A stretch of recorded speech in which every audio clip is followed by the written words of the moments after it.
तो भाई वो एक मृत्यु भोज का कार्यक्रम, उस मृत्यु भोज के कार्यक्रम में खूब सारे किसान इकट्ठे हो रखे। ये सामान्य दिनचर्या है कि जैसे हम बता रहा था गांव में बातचीत करते हैं वैसे वो बातचीत कर रहे। तो वहां एक किसान हुआ करते, किसान क्या, एक साधु हुआ करते, उनका नाम था साधु सीताराम दास। क्या नाम था? वास्तव में थे साधु भी नहीं थे, लाइब्रेरियन थे। वहां पर एक लाइब्रेरी चलाया करते थे, पर थोड़े बड़े आदमी थे, आसपास वाले सारे जाना करते थे। जब किसान इकट्ठे हो रखे थे तो ये उनके पास गए, किसानों के पास, और किसान आपस में चर्चाएं कर रहे, अपनी बातें कर रहे। अच्छा, मृत्यु भोज का कार्यक्रम था, कोई दुख वाली ज्यादा बात थी नहीं, तो लोग आपस में पॉलिटिकल बातें भी कर रहे थे। एक किसान कह रहा कि यार 84 कर लेने के होते हैं क्या कोई? ये दूसरे ने कहा कि यार वो तो फिर भी दे दवा दें, पर रेट भी तो बढ़ा दिया आजकल। तो तीसरा बोला कि यार रेट भी ले तो कोई बात नहीं, पर लेने का तरीका तो तोल के हो, अंदाजे से लेते हैं यार, अंदाजे से तो कोई किसी से कितना भी ले जाएगा। तो चौथा आदमी बोला कि यार बिना पैसे दिए काम करवा लेते हैं, बेकार भी करवाते हैं। साधु सीताराम दास उनके पास गए। साधु सीताराम दास ने कहा कि यार तुम लोगों के जब इतने दुख हैं, तुम लोगों की जब इतनी समस्याएं हैं, तुम इसकी शिकायत क्यों नहीं करते? कौन लगा रहा है तुम पे टैक्स? तो उनका हम पे टैक्स कृष्ण सिंह लगा रहा है। कौन लगा कि यार 84 कर लेने के होते हैं क्या कोई? ये दूसरे ने कहा कि यार वो तो फिर भी दे दवा दें, पर रेट भी तो बढ़ा दिया आजकल। तो तीसरा बोला कि यार रेट भी ले तो कोई बात नहीं, पर लेने का तरीका तो तोल के हो, अंदाजे से लेते हैं यार, अंदाजे से तो कोई किसी से कितना भी ले जाएगा। तो चौथा आदमी बोला कि यार बिना पैसे दिए काम करवा लेते हैं, बेकार भी करवाते हैं। साधु सीताराम दास उनके पास गए। साधु सीताराम दास ने कहा कि यार तुम लोगों के जब इतने दुख हैं, तुम लोगों की जब इतनी समस्याएं हैं, तुम इसकी शिकायत क्यों नहीं करते? कौन लगा रहा है तुम पे टैक्स? तो उनका हम पे टैक्स कृष्ण सिंह लगा रहा है। कौन लगा रहा है? बिजोलिया का सामंत कौन था उन दिनों में? कृष्ण। तो हम पे कृष्ण सिंह लगा रहा है ये टैक्स, तो तुम कृष्ण सिंह की शिकायत कर दो जाके। किसको?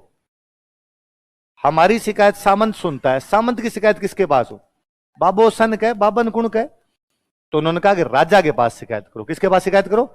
उन दिनों राजा हुआ करते फतेह सिंह, मेवाड़ के महाराणा कौन हुआ करते? तो उन्होंने कहा तुम तो फतेह सिंह जी के पास जाओ और फतेह सिंह जी को जाके तुम कहो कि हमारे किसानों की क्या क्या समस्या है। सर इससे क्या हो जाएगा? अरे पक्का, फतेह सिंह जी तुम्हारी बात सुनेंगे, वो सामंत पे कोई ना कोई एक्शन लेंगे। तो कहा ठीक है भाई।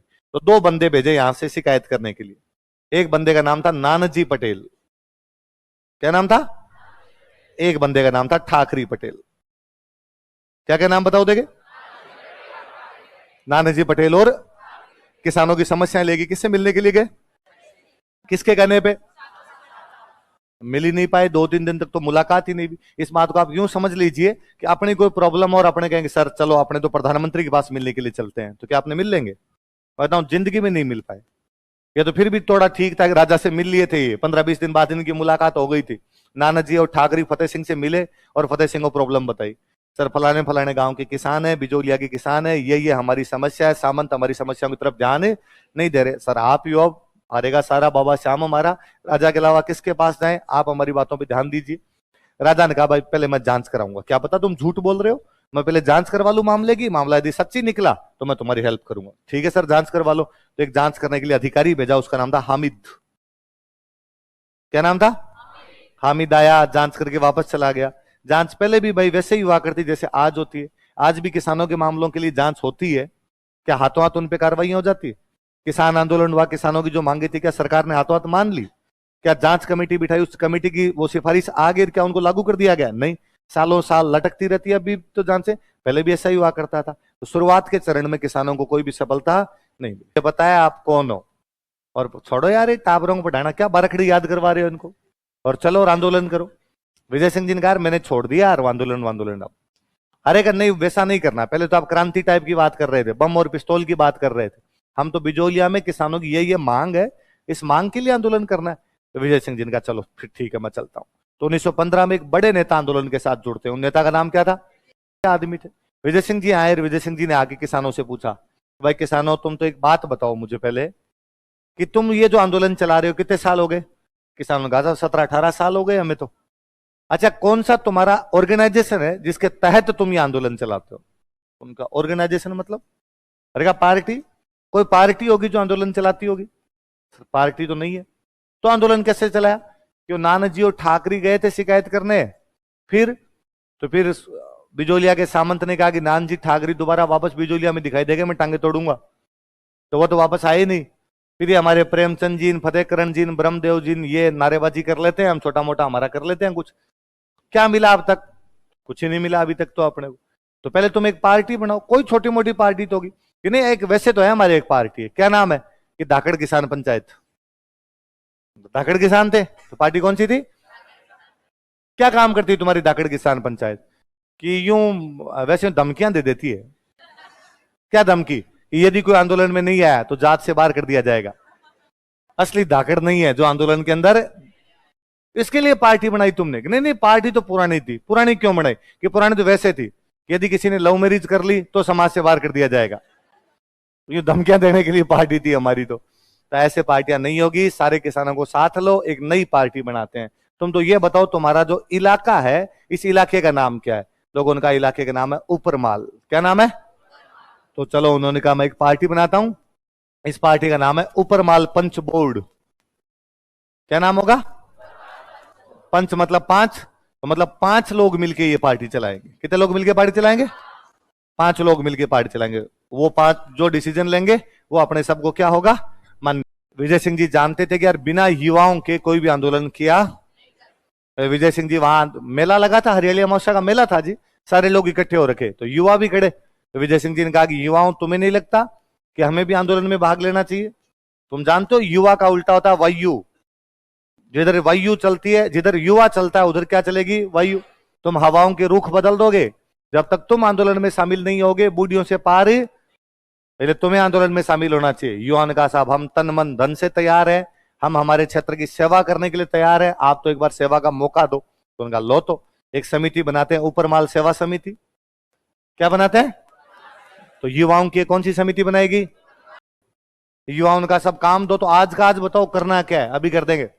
पर विजय सिंह जी ने कहा आप तो गांव गांव में जाके डंका बजा दो, गांव गांव के अंदर जाके लोगों को सूचना दे दो कि रास्ते लग की करो तैयारी, आ रहे हैं आंदोलनकारी, आंदोलन कर रहे हैं, गांव गांव चलेंगे। आंदोलन की चर्चाएं गांव गांव तक जानी चाहिए, आंदोलन का डंका बजना चाहिए अपना साहब पक्का। एक पर्चा छापा गया, पैम्पलेट, पैम्पलेट समझ गए ना? एक पैम्पलेट पर्चा बनाया गया, एक पेपर बनाया गया जिसका नाम था ऊपरमाल का डंका। क्या नाम था? डंका है ना, वास्तविक म्यूजिकल इंस्ट्रूमेंट होता है, वाद्य यंत्र होता है। तो पहले गांव में जब भी कोई सूचना देनी होती डंका बजाते। वह अपना गांव है, इस गांव में सूचना देने, अब कैसे देंगे लोगों को सूचना? तो डंका बजने का मतलब है सारे गांव वाले इकट्ठे हो जाओ, कोई ना कोई काम है, सारे इकट्ठा हो जाते। इसलिए आज भी अपने कहते हैं किसी बात के लिए, अरे उसका डंका बज गया, मतलब उसकी बात जगह जगह तक पहुंच गई। तो पहले डंका बजता था, लिटरली डंका बजा करता था, तो डंका बजता तब सूचना पहुंचती, तो वो मुहावरा ही बन गया बाद में। तो उन्होंने एक पैम्पलेट निकाला, उसका नाम ही क्या रखा? ऊपरमाल का डंका। लिखो, विजय सिंह पथिक ने ऊपरमाल का डंका नामक पर्चा प्रकाशित किया। ऊपरमाल पंच बोर्ड, एक युवाओं की समिति बनाई, उसका नाम क्या था? ऊपरमाल सेवा समिति। एक पर्चा प्रकाशित किया, उसका नाम क्या था? आज जगह जगह गांव के अंदर जाके लगाए गए कि भाई अपने को आंदोलन के अंदर भाग ले। विजय सिंह पथिक इंटेलिजेंट आदमी थे, वो जानते थे कि जब तक किसी आंदोलन को राष्ट्रीय स्तर पर पहचान नहीं मिलेगी, नेशनल लेवल पर रिकॉग्नाइज नहीं किया जाएगा, तब तक किसी आंदोलन के अंदर कुछ भी। उन दिनों भारत 2 प्रकार का हुआ करता था। एक वह भारत जहां पर अंग्रेजों का राज था, उसको बोला करते ब्रिटिश इंडिया। एक वह भारत जहां राजाओं का राज था, वो था प्रिंसली स्टेट। हम प्रिंसली स्टेट में आते, हम राजाओं वाले भारत में आते। मेवाड़ एक राजा का राज है, बिजोलिया उसका एक ठिकाना है। तो हमारा ब्रिटिश इंडिया से कोई भी लेना देना। ब्रिटिश इंडिया में एक बहुत बड़ी पार्टी थी, उस पार्टी का नाम था कांग्रेस। क्या नाम था? और गांधी जी को पता था कि यदि कांग्रेस साथ दे दे तो मामला बन सकता है अपना। कांग्रेस का हर साल अधिवेशन होता दिसंबर में। कब होता? किसका अधिवेशन? कौन से महीने में? 1919 आ रहा था। कौन सा साल आ रहा था? कांग्रेस अपना अधिवेशन करने जा रही थी अमृतसर। कहां करने जा रही? क्योंकि 1919 में अमृतसर में जलियांवाला बाग हत्याकांड हो गया था। इसलिए कांग्रेस ये चाहती थी कि अमृतसर में खड़े होकर अंग्रेजों को गालियां निकाले, वहां के लोगों के साथ में खड़े हो, वहां के लोगों को सपोर्ट करे। इसलिए 1919 का कांग्रेस का अधिवेशन कहां होने जा रहा था? और अमृतसर वाले अधिवेशन में विजय सिंह पथिक ने कांग्रेस के एक नेता को पटाया, और कांग्रेस के एक नेता कहा कि नेताजी, एक बार आप मंच से यह बोल दो कि कांग्रेस को बिजोली आंदोलन का समर्थन करना चाहिए, तो कांग्रेस हमारे सपोर्ट में जाएगी। आप बड़े नेता हो, और कांग्रेस सपोर्ट में आ गई, फिर 12-25 है, फिर ले पड़ेंगे हम कुछ ना कुछ। नेताजी ने कहा पक्का है। विजय सिंह जी क्या क्या मामला समझाओ देखे। अब ये मामला है, देखो किसानों पे टैक्स ज्यादा लग रहे हैं, इतनी इतनी समस्या है। उनका श्योर, तुम चिंता मत करो विजय सिंह, बैठो तुम, मैं अभी मंच पे जाऊंगा, स्टेज पे जब मेरा भाषण होगा मैं न केवल बोलूंगा बल्कि बाकी कांग्रेस को भी कन्विंस करूंगा कि वो तुम्हारा साथ दे। नेताजी गए और नेताजी ने बड़े जोर शोर से भाषण के अंदर बोला कि हमारे देश का एक हिस्सा है मेवाड़, और मेवाड़ के अंदर एक जगह पड़ती है बिजोलिया, और वहां का किसान 84 प्रकार के कर, अधिक भू राजस्व, लाटा कुंता, चौरी टैक्स, तलवार बंधाई टैक्स जैसे पता नहीं कितने करों से शोषण हो रहा, उसका त्रस्त है वो किसान वहां का। इसलिए कांग्रेस की ये कर्तव्य बनता है कि कांग्रेस को उन किसानों के साथ खड़ा होना चाहिए, कांग्रेस को उन किसानों को बैक करना चाहिए, उनका सपोर्ट करना चाहिए। और मैं एक प्रस्ताव रख रहा हूं, एक रेजुलेशन रख रहा हूं, और इस रेजुलेशन पे मैं चाहता हूं कि कांग्रेस भी रेजुलेशन के अंदर हमारा क्या दे, साथ दे। नेताजी जैसे का सामने से एक नेताजी और खड़े हुए, और उन नेताजी का दिमाग खराब है आपका, आप तो बूढ़े हो गए, लोगों को और फर्जी फर्जी बातें सिखाते रहते हो। कहां का ये क्या प्रस्ताव है? बिजोलिया कहां पड़ता है? बिजोलिया, बिजोलिया मेवाड़ में पड़ता है। मेवाड़ भारत में आता है क्या? भारत में इतनी ज्यादा, भारत से बाहर है, क्योंकि भारत उतना ही है जहां पर अंग्रेजों का राज है। फिर फर्जी बातें करते हो। हमारा आंदोलन केवल अंग्रेजों के खिलाफ होगा, हम राजाओं के खिलाफ कोई भी आंदोलन नहीं करेंगे, क्योंकि यदि हमने आंदोलन अंग्रेजों के खिलाफ भी किया और राजाओं के खिलाफ भी किया तो कांग्रेस की पावर दो भागों में बढ़ जाएगी। आधी पावर लगेगी अंग्रेजों के खिलाफ, आधी पावर लगेगी राजाओं। हमारी पावर डिवाइड हो जाएगी, और यदि पावर डिवाइड हो गई तो ना तो अंग्रेज देश से बाहर जाएंगे, ना राजा यहां से समाप्त होंगे। इसलिए पहले हमारा वन एंड ओनली फोकस जो है वो किस पे रहेगा? अंग्रेजों। जब अंग्रेज देश से भी किया और राजाओं के खिलाफ भी किया तो कांग्रेस की पावर दो भागों में बढ़ जाएगी। आधी पावर लगेगी अंग्रेजों के खिलाफ, आधी पावर लगेगी राजाओं।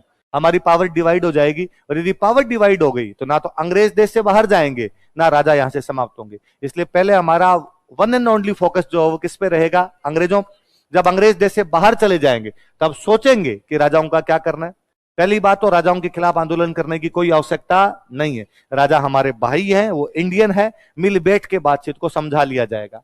लेकिन फिर भी यदि कोई राजा नहीं माने तो आंदोलन करेंगे, लेकिन तब करेंगे जब अंग्रेज हमारे देश से चले जाए। जब तक अंग्रेज हमारे देश में, हम राजाओं के खिलाफ कोई भी आंदोलन।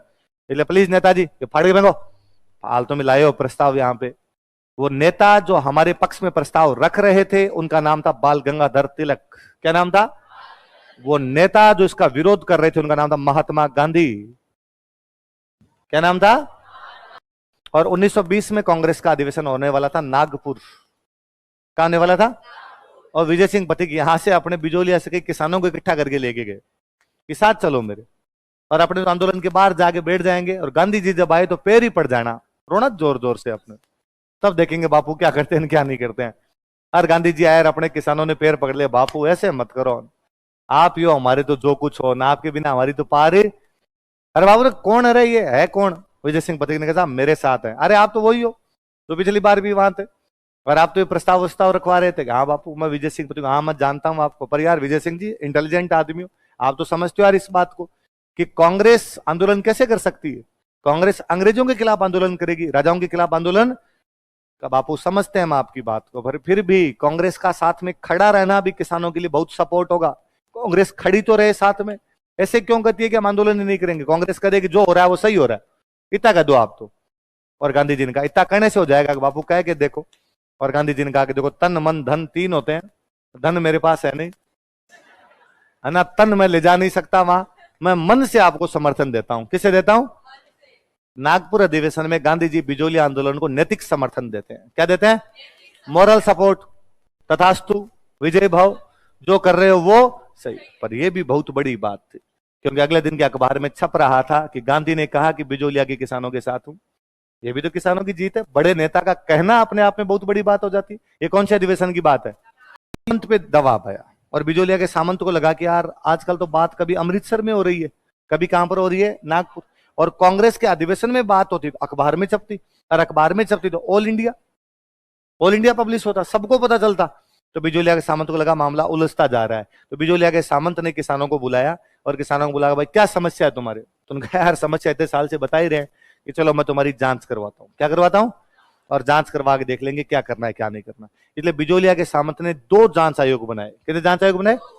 पहले 1919 में जांच आयोग बनाया। उन्होंने कहा भाई ये हम इतनी मांगे तुम्हारी मान लेंगे, लेकिन किसानों ने कहा कि नहीं, इस जांच से हम संतुष्ट ही। तो उन्होंने कहा चलो एक बार और करवाते। तो 1920 में दोबारा एक जांच आयोग बना। कितने जांच आयोग बनाए गए? समझौता करने के लिए। एजीजी का क्या नाम है बताओ देंगे? Robert Holland. मेवाड़ के पॉलिटिकल एजेंट को उसने बुलाया, तू आप बैठ। तो वो कौन है? विल्किंस। एजीजी अपने सचिव को लेके आया, उसका जो सेक्रेटरी था उस सेक्रेटरी को लेके आया। तो एजीजी का सेक्रेटरी कौन हुआ करता था? आगलवी नाम का एक बंदा हुआ है। राजा को कहा तुम्हारे मंत्री भेजो। राजा ने अपने 2 मंत्री भेजे। मंत्रियों के नाम बताओ क्या क्या? प्रभाष चंद्र चटर्जी और 3 अंग्रेज आए, कौन कौन आए? Robert Holland, Wilkins, Ogilvy. Robert Holland कौन है? जी। विल्किंस कौन है? कहां का? मेवाड़ का। आगलवी कौन है? जी का सचिव, सेक्रेटरी है उसका। राजा की तरफ से 2 मंत्री है, बताओ कौन है? प्रभाष चंद्र चटर्जी और अच्छा, ये किसानों की तरफ से